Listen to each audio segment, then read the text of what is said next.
Di era digital ini, hiburan telah menjadi bagian tak terpisahkan dari kehidupan sehari-hari, terutama bagi mahasiswa. Tapi, di tengah meningkatnya kesadaran sosial, hiburan yang dipilih mahasiswa FISIP UI bukan lagi sekedar soal kesenangan. Hiburan kini menjadi cerminan nilai-nilai yang mereka pedulikan, seperti isu lingkungan, kesetaraan, hingga keadilan sosial. Bagaimana mereka memilih hiburan?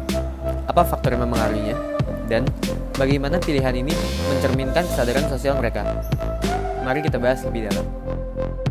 Hiburan sering dianggap sebagai sesuatu yang ringan dan menyenangkan, tetapi sebenarnya memiliki dampak yang lebih besar pada pola pikir dan gaya hidup kita. Penelitian ini bertujuan untuk menjawab beberapa pertanyaan penting, seperti apakah meningkatnya kesadaran sosial mempengaruhi preferensi hiburan mahasiswa FISIP UI? Jenis hiburan apa yang paling mereka pilih? Dan faktor apa yang mempengaruhi pilihan itu?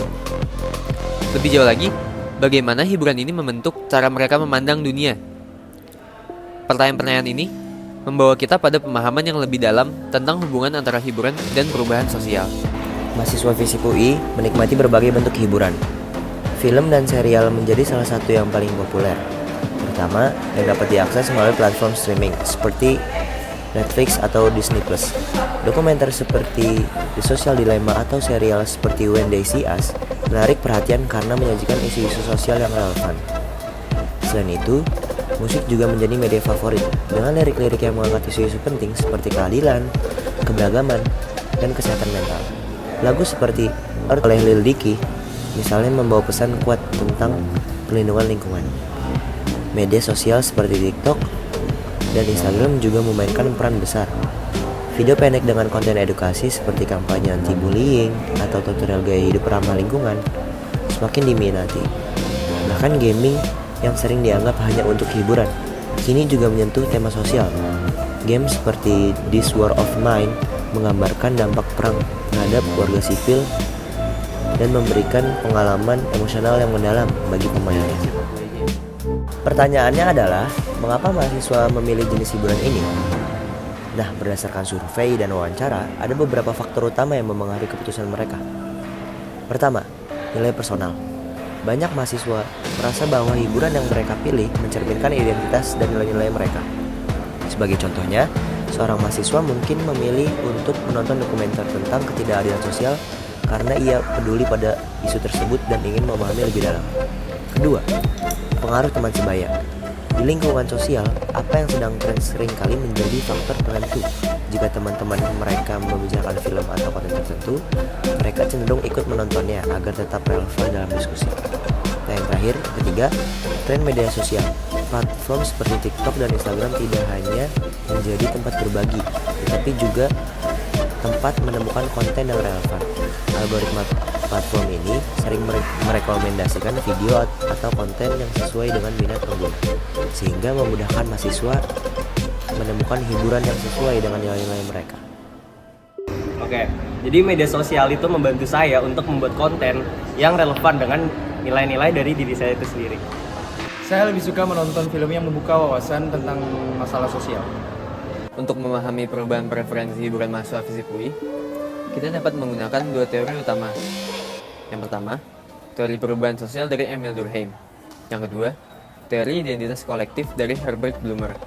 Kedua teori ini memberikan perspektif yang saling melengkapi untuk menjelaskan fenomena ini. Durkheim menjelaskan bahwa perubahan sosial terjadi ketika nilai dan norma masyarakat bergeser, seringkali dipicu oleh globalisasi, teknologi, dan meningkatnya kesadaran kolektif. Dalam konteks mahasiswa FISIP UI, norma baru tentang pentingnya kesadaran sosial terlihat dari preferensi mereka terhadap hiburan bertema edukasi, seperti dokumenter Our Planet atau The True Cost. Hiburan ini mencerminkan nilai-nilai baru, seperti keberlanjutan dan tanggung jawab sosial yang telah menjadi bagian dari pola perilaku mereka. Durkheim juga menyebut konsep solidaritas organik, di mana hiburan bertema sosial menjadi alat untuk menyatukan mahasiswa dari latar belakang berbeda melalui nilai bersama yang mereka pedulikan. Blumer menjelaskan bahwa identitas kolektif terbentuk melalui interaksi sosial. Mahasiswa FISIP UI menggunakan hiburan bertema sosial seperti lagu dengan lirik kritis atau film yang mengangkat isu keberagaman untuk menunjukkan solidaritas terhadap nilai-nilai kelompok mereka. Lebih dari itu, hiburan ini sering menjadi dasar untuk tindakan kolektif. Setelah menonton film tentang perubahan iklim, misalnya, beberapa mahasiswa terinspirasi untuk bergabung dengan komunitas lingkungan atau berdiskusi di media sosial. Pilihan hiburan mereka bukan hanya tentang hiburan, tetapi juga cara mereka mengekspresikan nilai yang mereka anggap penting. Gabungan kedua teori ini menunjukkan bahwa preferensi hiburan mahasiswa adalah hasil dari pergeseran nilai di tingkat masyarakat sekaligus cerminan identitas kelompok mereka. Hiburan menjadi jembatan antara perubahan sosial di tingkat makro dan ekspresi individu di tingkat mikro. Mahasiswa tidak hanya menjadi konsumen hiburan, tetapi juga agen perubahan yang menggunakan hiburan sebagai alat untuk belajar dan berkontribusi pada dunia yang lebih baik. Hiburan kini bukan lagi soal mengisi waktu luang, tetapi juga cara untuk belajar, berbagi, dan berkontribusi pada perubahan sosial. Jadi bagaimana dengan Anda? Apakah hiburan Anda mencerminkan nilai-nilai yang Anda pedulikan? Mari jadikan hiburan sebagai alat untuk memahami dunia, mendorong diskusi, dan menciptakan perubahan.